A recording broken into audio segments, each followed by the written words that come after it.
Welcome to Blizzard Fire. We hope this video helps fire up your solution. In this video, I will explain how to change a Nissan Altima starter.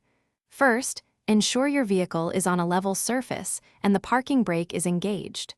For safety, always disconnect the negative battery cable before starting any electrical work.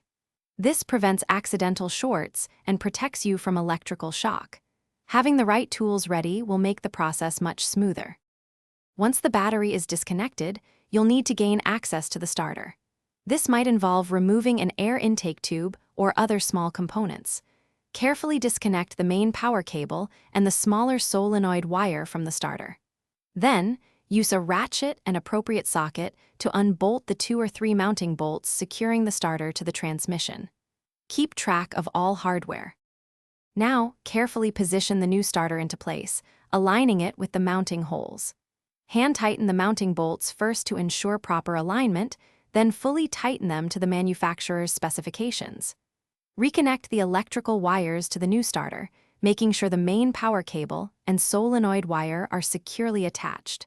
Double-check all connections for tightness. With the new starter installed and all electrical connections secure, reattach any components you removed earlier, like the air intake. Finally, reconnect the negative battery cable.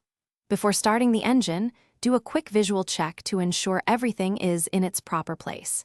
Then, attempt to start your Altima to confirm the new starter is working correctly. You should hear a strong crank.